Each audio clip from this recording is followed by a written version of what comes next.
Tonight, dramatic moves in Washington to de-escalate the rising tension here in Minnesota. Tonight, border czar Tom Homan is expected to arrive in Minnesota and will take over enforcement operations here. He will report directly to President Trump. Meanwhile, Border Patrol Commander Greg Bavino is leaving Minnesota reportedly tomorrow, along with several of his agents.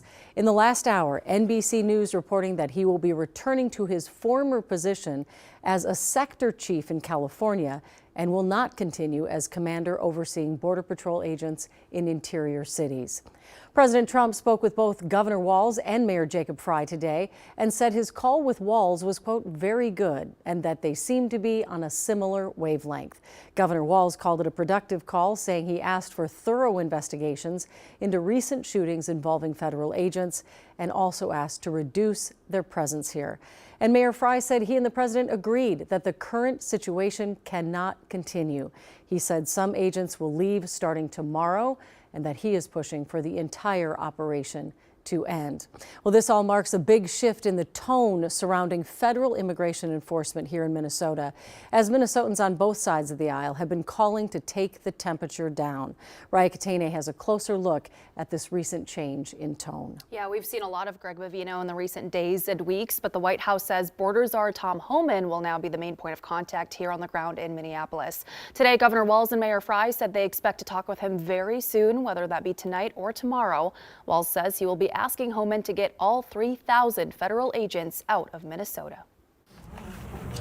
With Border Patrol Commander Greg Bavino leaving Minnesota and border czar Tom Homan expected to make his way here, Governor Tim Walz says a phone call with President Donald Trump on Monday was productive. Whether it was morality or bad optics in poll numbers, whatever has happened here, there is a definite change of tone. There is definitely a more collaborative tone. In a conversation with our news partner NPR News, Walz says the president agreed to do things differently while Homan is in town.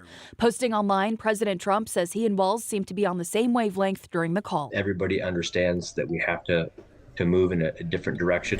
Hours after federal agents shot and killed Alex Preddy in South Minneapolis, Republican State Senator Zach Duckworth called for a tactical pause. Take a knee, you reassess your tactics, how you're conducting business. Are you accomplishing the mission in the way that you would desire to be accomplishing the mission?